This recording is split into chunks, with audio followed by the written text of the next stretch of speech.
বন্ধুরা, আজ আমরা চলে এলাম পল্লী কবি জসীমউদ্দীনের বাড়ি। আমরা প্রথম ঘটকের ভেতর চলে এলাম।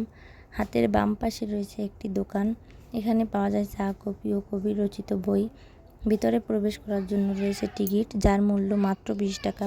এখানে রয়েছে কবিদের ছবি ও কবি জসীমউদ্দীনের ব্যবহৃত জিনিসপত্র এবং বাচ্চাদের খেলনা। আরও রয়েছে কবির ব্যবহৃত জামাকাপড়। উপরের দিকে রয়েছে কবির পরিবারের সবার ছবি। ছবিগুলো এখনো অনেক সুন্দর করে সাজানো আছে। তারপরে হাঁটতে হাঁটতে আমরা ভিতরের দিকে ঢুকলাম। হাতের ডান পাশে রয়েছে কবরস্থান। এখানে কবির পরিবারের সবাইকে রেখেছি। কবি এখানে বসে একটা কবিতা রচনা করেছিল, ডালিম গাছের উপর বসে দাদিকে নিয়ে। ওইখানে তো দাদির কবর ডালিম গাছের তলে 30 বছর ভিজিয়ে রেখেছে 2 নয়নের জলে। বাড়িতে পুরানো 4টি চারচালা টিনের ঘর রয়েছে। কবির ব্যবহৃত বিভিন্ন জিনিসপত্র ঘরে সংরক্ষিত রয়েছে। কবির বিভিন্ন লেখা বাড়ির চত্বরে প্রদর্শন রয়েছে। বাড়ির পূর্ব পশ্চিমে বসিদের বসতবাড়ি, দক্ষিণে ছোট একটি পুকুর এবং বাড়ির উত্তরে রয়েছে কবরস্থান। কবরস্থানের পাশেই রয়েছে পাকা রাস্তা ও কুমার নদী। এখানে বাচ্চাদের জন্য রয়েছে খেলার জিনিসপত্র এবং দর্শনার্থীদের জন্য দোলনা। পল্লী কবি জসীমউদ্দীনের কবিতা যেন প্রত্যেকটি ঘরকে ঘিরে রেখেছে।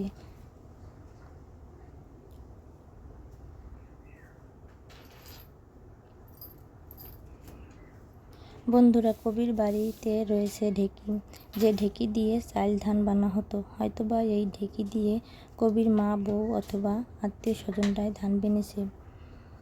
কবিতার বই সংগৃহীত রয়েছে এই ঘরে। কবির পোশাক সহকারে সাজানো রয়েছে। খেলনাগুলো অনেক সুন্দর রয়েছে, এখনো যত্ন সহকারে সবাই রেখেছে।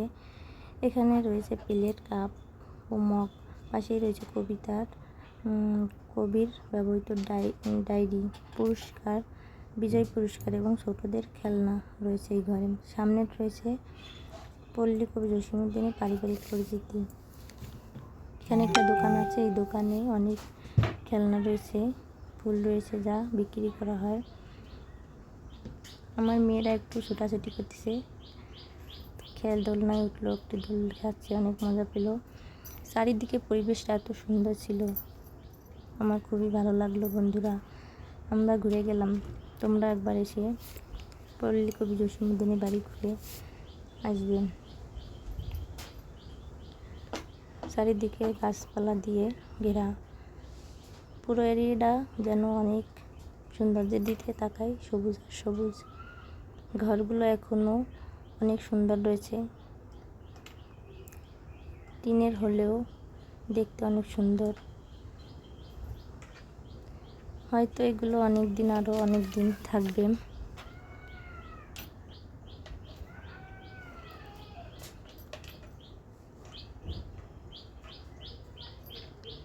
প্রতিটা ঘরের সামনে মাটির কলসি দিয়ে সাজানো রয়েছে, দেখতে অনেক সুন্দরই লাগে।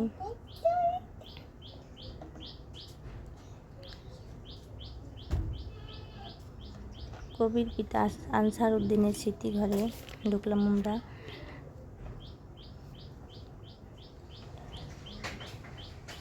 কাদের ঘরে রঙিন পুতুল, আদর যে টইটুবানি, কে এনেছে বরণডালায় পাটের বনের বইটুবানি।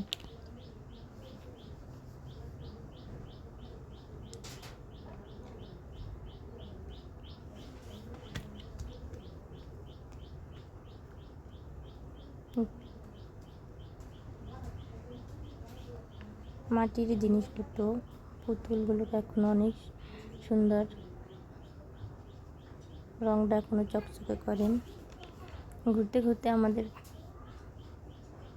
পুরো বিকাল হয়ে গেল, তাই সবাই বলতেছে আমরা একটু জিরাই নিই। আমরা যেখানে বসে আছি এটা হচ্ছে সেই কুমার নদী।